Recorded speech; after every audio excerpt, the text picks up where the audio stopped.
इस शरीर के ठीक पीछे, ठीक इस शरीर के भीतर समाया हुआ एक विद्युत शरीर है। ये विद्युत शरीर हम अपने साथ लेके चलते हैं।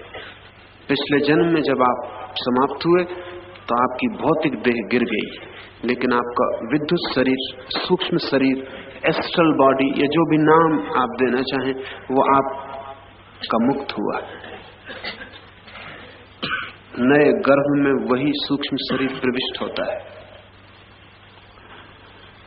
ये जो सूक्ष्म शरीर है तभी नष्ट होता है जब कोई व्यक्ति समाधि को उपलब्ध हो जाता है, और इसीलिए सूक्ष्म शरीर के नष्ट हो जाने के बाद जन्म का कोई उपाय नहीं। फिर शरीर में आप प्रवेश नहीं कर सकते। शरीर और आपके बीच एक विद्युत की धारा का सेतु है, जब वो टूट जाए तो फिर आप नए शरीर में प्रवेश नहीं कर सकते। साधारण आदमी जब मरता है तो भौतिक शरीर ही मरता है, और जब असाधारण आदमी मरता है, ज्ञान को उपलब्ध आदमी मरता है, तो उसका विद्युत शरीर मरता है। विद्युत शरीर के मरते ही चेतना मुक्त हो जाती है देह से, और नई देहों में प्रवेश बंद हो जाता है। मरते वक्त व्यक्ति जिस तरह की ऊर्जा को लेके चलता है उसी तरह की योनि में प्रवेश करता है। ये आपने सुना होगा, वो भी एक लोकोक्ति है और बड़ी सार्थक, क्योंकि हजारों हजारों साल तक जब कुछ लोग किसी बात को मानते हैं तो उसके पीछे कहीं न कहीं कोई तत्व, कहीं न कहीं कोई बीज छिपा होता है। आपने सुना होगा कि ज्ञानी की मृत्यु कपाल को फोड़कर होती, उसकी ऊर्जा मस्तिष्क से फूट के बाहर जाती। कामी की मृत्यु जन्नेन्द्रिय से होती, और अलग अलग मृत्युआं अलग अलग तलों से होती। सभी लोग एक जैसे नहीं मरते, ना तो सभी लोग एक जैसे जीते हैं और ना सभी लोग एक जैसे मरते हैं। हम जीने में भी व्यक्तित्व रखते हैं और मरने में भी। सिर्फ इस कारण, ये अनुभव में आ जाने के कारण कि ज्ञानी की मृत्यु कपाल को फोड़ के होती है, हिंदुओं ने अपने मुर्दे के कपाल फोड़ने शुरू कर दिए। तो बेटा जाके बाप का सिर तोड़ता है लाश पर। ये सिर्फ चिन्ह है, मरे हुए बाप का सिर फोड़ने से कुछ अर्थ नहीं। वो तो प्राण जा चुका, लेकिन प्रतीक रह गया, क्योंकि परम ज्ञानियों की मृत्यु कपाल को फोड़कर हुई है और वो परम अवस्था को उपलब्ध हुए हैं। तो हर बेटा चाहता है उसका पिता भी परम अवस्था को उपलब्ध हो, इसलिए हम कपाल फोड़ते रहे। लेकिन मरे हुए आदमी का कपाल फोड़ने से कोई अर्थ नहीं, और आपके फोड़ने से कोई भी फर्क नहीं पड़ता। व्यक्ति स्वयं ही अपनी ऊर्जा को ऊपर उठा के जब कपाल तक ले आता है, तभी कपाल फोड़ के मृत्यु होती। और जिस केंद्र से मृत्यु होती है, शरीर में जिस केंद्र से प्राण बाहर होते हैं, उससे पता चलता है कि आप किस योनि में जाएंगे। ये योनियों का पूरा विज्ञान है। योग कहता है 101 हृदय में नाड़ियां हैं। 100 नाड़ियां संसार में ले जाती और एक नाड़ी मोक्ष में ले जाती।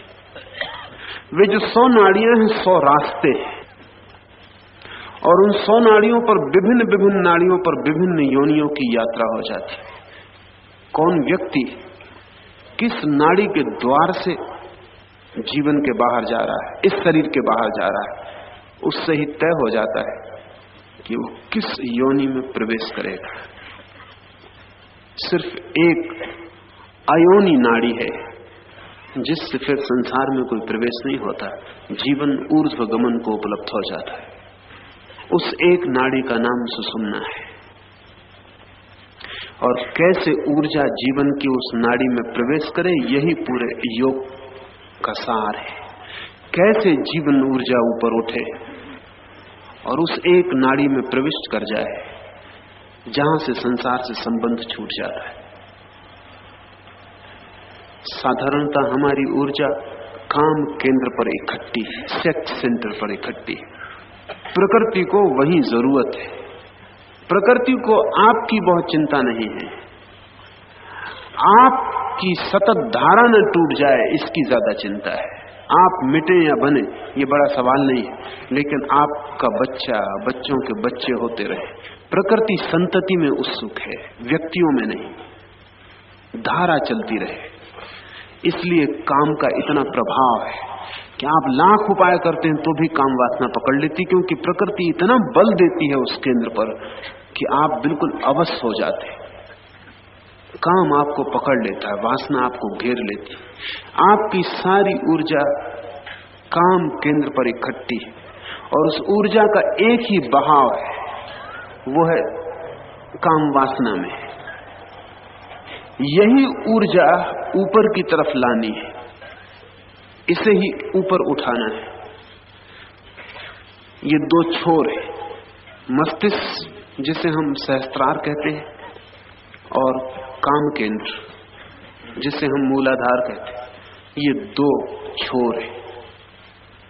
मूलाधार में ऊर्जा इकट्ठी है और वहां से उसे सहस्त्रार तक लाना है, और बीच की जिस नाड़ी से यात्रा होगी वो सुषुम्ना है, जिससे ऊर्जा ऊपर और ऊपर और ऊपर उठेगी। ये बिल्कुल ही वैज्ञानिक घटना है, ऊर्जा का ऊपर उठना। और इस ऊर्जा के ऊपर उठते ही व्यक्ति के व्यक्तित्व में रूपांतरण होने शुरू हो जाते हैं। जिस जगह ऊर्जा होती है वैसा ही व्यक्तित्व बदल जाता है।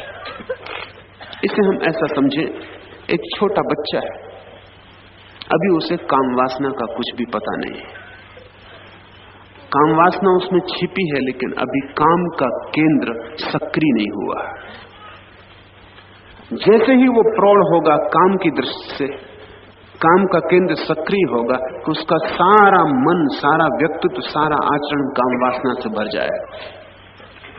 सोचते, उठते, बैठते, स्वप्न देखते, काम वासना उसे घेर लेगी। सब तरफ एक ही रस रह जाएगा। क्या हुआ ये सारे व्यक्तित्व में इतना रूपांतरण अचानक? इसलिए 14 वर्ष से लेकर 18 वर्ष के बीच बच्चे बड़ी बेचैनी और तकलीफ में पड़ जाते। उनकी खुद की भी समझ में नहीं आता कि क्या हो रहा है। ये उम्र 14 से 18 के बीच की बड़ी बेचैनी की उम्र है। न वे किसी को कह सकते, न कोई उन्हें कुछ बताता, और उनके भीतर इतने रूपांतरण हो रहे हैं और उनका सारा चित्त काम वासना से इस बुरी तरह गिर गया है कि कुछ और उन्हें सूझता भी नहीं, कुछ और सूझ भी नहीं सकता। ये जो घटना घटती है, ये घटना घटती है काम केंद्र के सक्रिय होने से। जिस दिन सहस्त्रार सक्रिय होता है उस दिन फिर ऐसी घटना घटती है।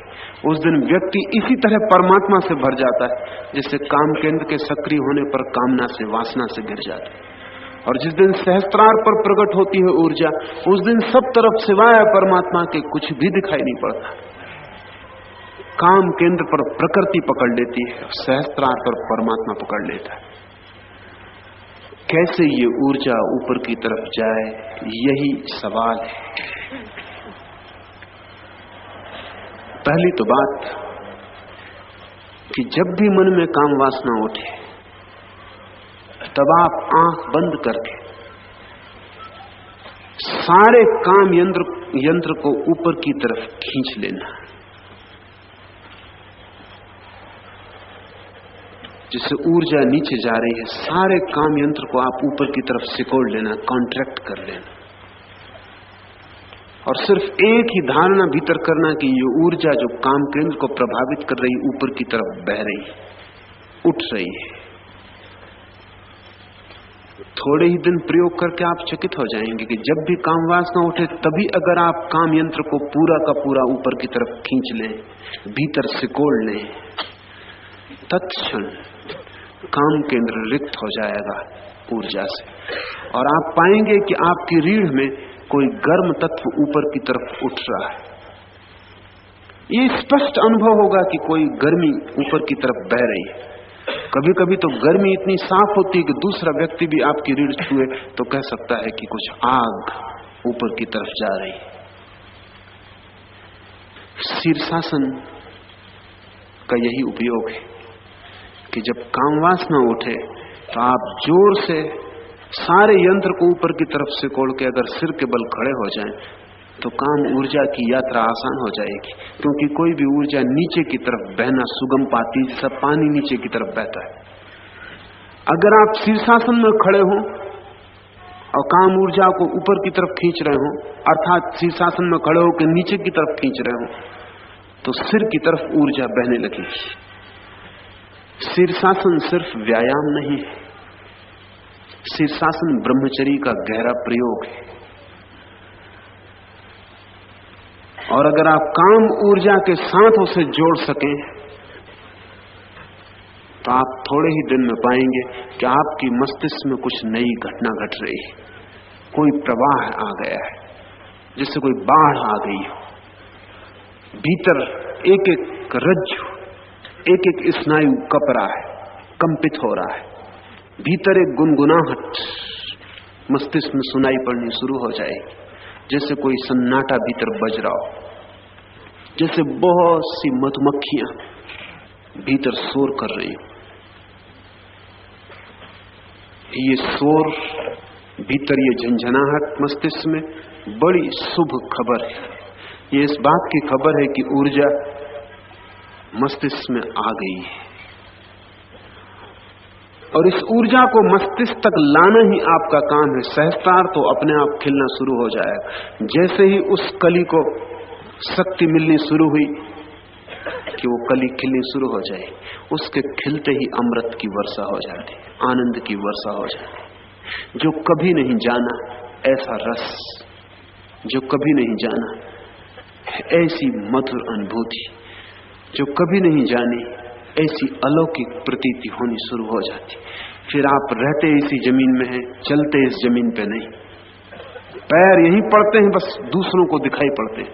आपके पैर फिर इस जमीन पे नहीं पड़ते, आप फिर आकाश में जैसे उड़ते हैं, एकदम सब हल्का हो जाता है। जमीन की जो कशिश है, जो ग्रेविटेशन है, वो खो जाता है। वो जो कथाएं हैं कि योगी जमीन से उठ जाता है, वो कभी कभी सच हुई है। लेकिन एक बात तो निश्चित सच है, जिसकी भी ऊर्जा सहस्त्रार में प्रवेश करती है, सुषुम्ना के द्वार से होकर सहस्त्रार में चली जाती, वो अचानक पाता है कि जमीन से उठ गया है। अगर आप ध्यान करते हुए बैठे हैं और ऐसी घटना घटेगी, तो आप आंख बंद करें, आप पाएंगे कि आप जमीन से कम 4 बलिष्ठ ऊपर उठ गए। आंख खोल के शायद आप पाएं कि जमीन पर बैठे हुए हैं, उठे नहीं, क्योंकि जो उठ रहा है शरीर, वो भीतर का ऊर्जा शरीर है। लेकिन कभी कभी ये प्रवाह इतना तेज होता है कि ये भौतिक शरीर भी उसके साथ ऊपर उठ जाता है, पर ये कभी कभी होता है। लेकिन ऊर्जा शरीर तो निरंतर ऊपर उठता है, जिसकी भी ऊर्जा भीतर प्रवेश करती। यूरोप में एक महिला है जो 4 फीट ऊंचा उठ जाती, सिर्फ शांत बैठ के। उसके हजारों चित्र लिए गए और सब तरह के वैज्ञानिक प्रयोग किए गए, और उनकी समझ के बाहर है कि क्या हो रहा है। क्योंकि जमीन के ऊपर उठना बड़ी अद्भुत बात है, क्योंकि जमीन खींच रही है पूरी ताकत से। ग्रेविटेशन का नियम उसको तोड़ना है ये। और जब उस महिला को पूछा गया कि वो करती क्या, तो उसने कहा मैं कुछ करती नहीं, बस मैं एकदम शांत और शांत और शांत होती चली जाती। जैसे ही एक शांति का क्षण आता है, जब कुछ भी विचार भीतर नहीं रह जाते, अचानक मैं पाती हूँ ऊपर उठ गई। वो 4 फीट ऊपर चली जाती। सैकड़ों लोग जमीन पर सैकड़ों बार ऊपर उठे, लेकिन इस शरीर के ऊपर उठने का कोई बड़ा मूल्य नहीं है, वो एक तमाशा है। पर भीतर का शरीर ऊपर उठ जाए, उसका बड़ा मूल्य है, क्योंकि उसके ऊपर उठते ही जमीन के जो आप पर प्रभाव थे वो नष्ट हो जाते। जमीन के प्रभाव गहरे, जैसा मैंने आपसे कहा, आपका सारा शरीर हार्मोन, रसायन, तत्वों से बना हुआ है। जमीन से ही सारे तत्व आपको मिले। जमीन आपको प्रतिपल नीचे खींच रही है। जमीन सिर्फ चीजों को ही नीचे नहीं खींच रही है, आपके व्यक्तित्व को, आपके मन को भी नीचे खींच रही है। जिस दिन आपकी ऊर्जा भीतर उठ जाती है, आप एक गुब्बारे की तरह हो जाते, आप इतने हल्के हो जाते कि जमीन आपको खींच नहीं सकती। ग्रेविटेशन जैसे एक नियम है, ऐसा ही योग में एक नियम है लेविटेशन। गुरुत्वाकर्षण नीचे खींचता है, एक और आकाशीय आकर्षण है जो ऊपर खींचता है। लेकिन आपके भीतर की घटना पर निर्भर करता है कि आप ऊपर से प्रभावित होंगे कि नीचे से। अगर आपकी ऊर्जा नीचे के केंद्र पर है तो नीचे से प्रभावित होंगे, आपकी ऊर्जा ऊपर के केंद्र पर है तो ऊपर से प्रभावित होंगे। जब भी काम वासना जगे तब आंख बंद करके काम यंत्र को ऊपर से कोड़ लेना और धारणा करना कि शक्ति ऊपर की तरफ जा रही। तत्क्षण काम केंद्र शिथिल हो जाएगा और रीढ़ में कोई चीज सरकती हुई जैसे बहुत चींटियां ऊपर की तरफ जा रही हो, या कोई उत्तप्त चीज ऊपर की तरफ बह रही हो, कोई लावा पिघल के ऊपर की तरफ बह रहा हो, वैसा प्रतीत होगा। जैसे ये प्रतीत हो, खुश होना, आनंदित होना, इसे अहोभाव से स्वीकार करना और इसे ऊपर खींचने के जितने भी प्रयोग कर सके करना। अगर शीर्षासन न बन सके तो भी आदमी इतना कर सकता है कि किसी स्लोप पर, ढाल पर लेट जाए, सिर नीचे की तरफ करके, या पलंग ऐसा बना ले कि नीचे के दोनों पैर ऊंचे हों, सिर की तरफ के पैर नीचे हों, और पलंग पर लेट जाए और सिर्फ भाव करे कि ऊर्जा ऊपर आ रही। जैसे जैसे ऊर्जा ऊपर आएगी विचार कम होते जाएंगे, या विचार कम होते जाएं तो ऊर्जा ऊपर आने लगती। ये दोनों संयुक्त घटनाएं। हठ योग ऊर्जा को ऊपर लाने की कोशिश करता है, राजयोग विचार से मुक्ति करने की कोशिश करता है। दोनों एक ही दिशा में यात्रा करते हैं। हठ योग की फिक्र है कि ऊर्जा ऊपर आ जाए, इसलिए शीर्षासन है, मुद्राएं हैं जिनके द्वारा ऊर्जा को ऊपर खींचा जाता है, बंध है जिनसे ऊर्जा को ऊपर की तरफ खींचा जाता है। हठ योग फिक्र नहीं करता विचार की, वो कहता है ऊर्जा ऊपर आ जाएगी, विचार अपने से नष्ट हो जाएंगे। राजयोग ऊर्जा की फिक्र नहीं करता, वो कहता है विचार शांत हो जाएं, ऊर्जा अपने से ऊपर आ जाएगी। दोनों संयुक्त घटनाएं हैं, कहीं से भी शुरू किया जा सकता है। अगर आपकी आस्था शरीर में बहुत ज्यादा हो तो हठ योग आपके लिए मार्ग है, और अगर मन में आपकी आस्था ज्यादा हो तो राजयोग आपके लिए मार्ग है, और दो के अतिरिक्त कोई मार्ग है नहीं। या तो मस्तिष्क को शून्य कर ले, ध्यान रहे एक नियम है कि प्रकृति शून्य को भर देती। जहां भी वैक्यूम होता है उसे भरने के लिए शक्ति दौड़ पड़ती। आप पानी में से नदी में से एक घड़ा भर ले, जैसे आप घड़ा भरते एक गड्ढा हो जाता है, चारों तरफ का पानी दौड़ कर गड्ढे को भर देता है। गर्मी आती है तो गर्मी के बाद वर्षा आती है, क्योंकि गर्मी इतनी उत्तप्त कर देती है वायु को कि वायु विरल हो जाती, पतली हो जाती, और वायु विरल होकर ऊपर उठने लगती और जगह जगह वायु के गड्ढे हो जाते। उन गड्ढों को भरने के लिए बादल दौड़े चले आते। बादल आप सोचते होंगे कोई लाता है, नहीं, सिर्फ गड्ढे उसे खींचते हैं। तो जहां जहां तेज गर्मी पड़ती है, जहां जहां वायु में गड्ढे हो जाते हैं, वहां वहां बादल भागे चले आते, भर देते हैं आगे। प्रकृति वैक्यूम को, शून्य को पसंद नहीं करती। तो आप मस्तिष्क को शून्य कर ले, बस आपने जगह खाली कर दी, नीचे से शक्ति भागने लगेगी ऊपर की तरफ। राजयोग मस्तिष्क को शून्य करने का प्रयोग है। हठ योग मस्तिष्क की फिक्र ही नहीं करता, वो कहता है ऊर्जा को लाओ, जैसे ही ऊर्जा आएगी विचार शून्य हो जाएंगे। हम जो प्रयोग कर रहे हैं वो दोनों का इकट्ठा प्रयोग है, वो हठ योग और राजयोग की संयुक्त प्रक्रिया है। पहले 3 चरणों में हम पूरी कोशिश कर रहे हैं हठ योग के माध्यम से कि ऊर्जा ऊपर की तरफ आए, और चौथे में हम कोशिश कर रहे हैं राजयोग के माध्यम से कि मन शून्य हो जाए। और अगर दोनों प्रक्रियाएं संयुक्त हों तो परिणाम द्रुत हो जाता है, दुगनी तेजी से आता है। मन भी शून्य कर रहे हैं और ऊर्जा को भी ऊपर खींच रहे हैं। ये जो हु की आवाज है, ये ऊर्जा को चोट देने की कोशिश है ताकि ऊर्जा ऊपर की तरफ फेंकनी शुरू हो जाए। काम केंद्र पर 2 तरह की चोट पड़ सकती है। एक तो जब आप विपरीत लिंगी व्यक्ति से आकर्षित होते हैं तो एक चोट पड़ती। एक सुंदर स्त्री को देखकर आपके काम केंद्र पर हल्का सा शॉक, एक झटका लगता है। इसलिए आदमी ने वस्त्र पहनने पर इतना आग्रह दे रखा है, क्योंकि वस्त्रों के बिना आपकी वासना एकदम प्रकट हो जाएगी, जगह जगह प्रकट हो जाएगी। ये बहुत आश्चर्य की बात है कि पश्चिम के, विशेषकर अमेरिका के न्यूडिस्ट क्लबों में, जहां लोग नग्न स्त्री और पुरुष खेलते हैं, कूदते हैं, बैठते हैं, मिलते जुलते हैं, एक बड़ा अजीब अनुभव हुआ जिसका कि ख्याल नहीं था। आमतौर से हमारी धारणा है कि स्त्री नग्न होने में ज्यादा अड़चन अनुभव करेगी, शर्माएगी, बाकी ये अनुभव हुआ नहीं। जितने न्यूडिस्ट क्लब हैं दुनिया में, उन सबका नतीजा ये है कि स्त्रियां बड़े जल्दी नग्न होने को तैयार होती हैं, पुरुष अड़चन डालता है। मगर ये बात योग से तालमेल खाती, पुरुष ही अड़चन डालेगा, क्योंकि स्त्री की वासना शरीर से प्रकट नहीं हो पाती, पुरुष की वासना तत्क्षण प्रकट होती, इसलिए पुरुष ज्यादा डरता है नग्न होने में।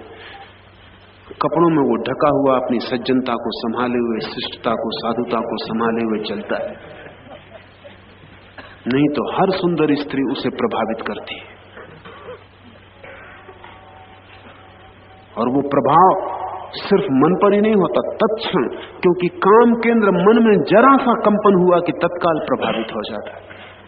पुरुष की जननेंद्री तत्काल खबर दे देगी कि वो कामातुर है, वो आंखें बचाए, सब करे, उससे कुछ फर्क नहीं पड़ता। और एक बड़ी महत्वपूर्ण बात है कि आप शरीर में सब अंगों को धोखा दे सकते हैं, जननेंद्री को आप धोखा नहीं दे सकते। वो सबसे ज्यादा ऑथेंटिक, प्रामाणिक इंद्रिय है। आपको आंख खोलना हो आप बंद कर सकते, बंद करना हो आप खोल सकते, आप आंख से विपरीत काम ले सकते, लेकिन जननेंद्री से नहीं। अगर जननेंद्री काम वासना से भर गई तो आप कुछ भी नहीं कर सकते, और अगर न भरे तो आप भरने के लिए कुछ भी नहीं कर सकते।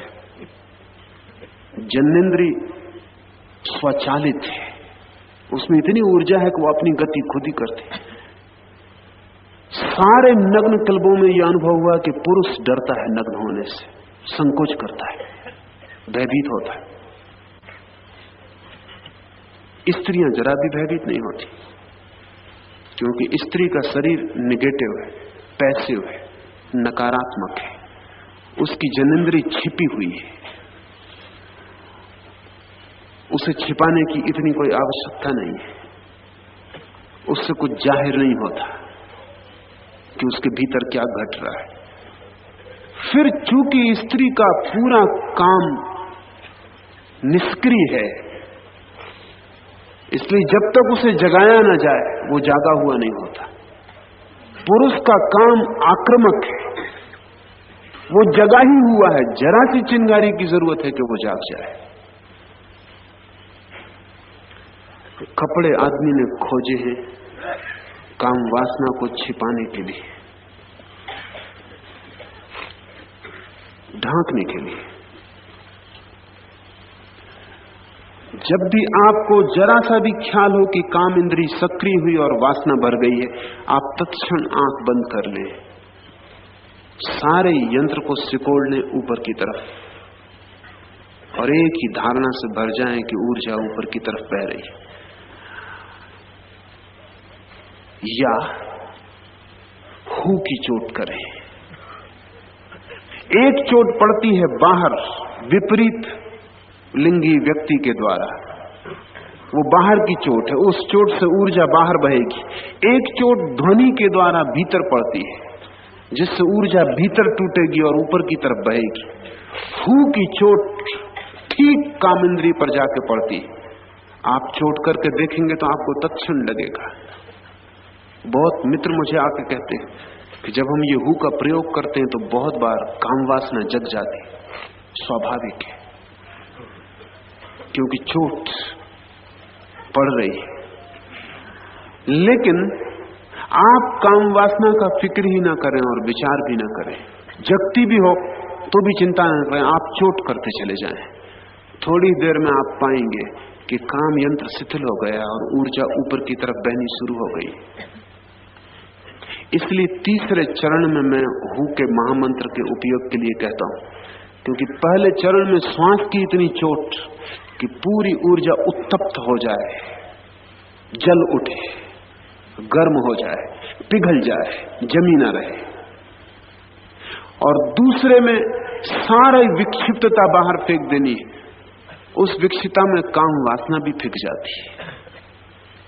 आपको ख्याल में नहीं होगा कि जब आप दूसरे चरण में गति करना शुरू करते हैं तो आपकी गति के अधिक हिस्से काम वासना के होते हैं।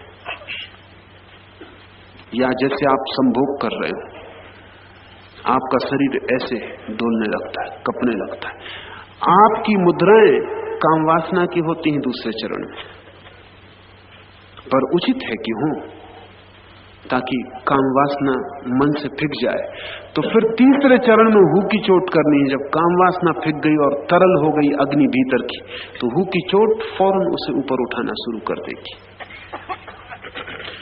कुछ मित्रों को निरंतर ऐसा ध्यान में अनुभव होता है। यहां भी 2-3 मित्र एकदम शीर्षासन लगा के खड़े हो जाते हैं बिना उनकी समझ के कि क्या हो रहा है। हो यही रहा है कि जब काम वासना की ऊर्जा ऊपर की तरफ बहती है तो शरीर के लिए शीर्षासन बिल्कुल सहज अवस्था है उस क्षण में। उससे बेहतर कोई मुद्रा नहीं है उस क्षण में। अगर आप शीर्षासन करना जानते हैं तो शीर्षासन बड़ा उपयोगी हो सकता है। और अगर चौथा चरण आप शीर्षासन में ही कर सके तो परिणाम बड़े गहन, बड़े मूल्यवान और बड़े शीघ्रगामी हो जाएंगे। 3 चरण खड़े होकर करें और तीसरे चरण के बाद शीर्षासन में खड़े हो जाएं और चौथा चरण शीर्षासन में पूरा कर लें, शांत होने का, स्थिर होने का, जड़ होने का। शक्ति तो अभी भी जाती है मस्तिष्क की तरफ, लेकिन तब और तीव्रता से जा सकेगी। हृदय की कुल मिलाकर 101 नाड़ियां हैं। उनमें से एक नाड़ी कपाल की ओर निकली हुई है, इसे ही सुषुम्ना कहते हैं। उसके द्वारा ऊपर के लोकों में जाकर मनुष्य अमरत्व को प्राप्त हो जाता है। दूसरी 100 नाड़ियां मरण काल में जीव को नाना प्रकार की योनियों में ले जाने की हेतु होती है।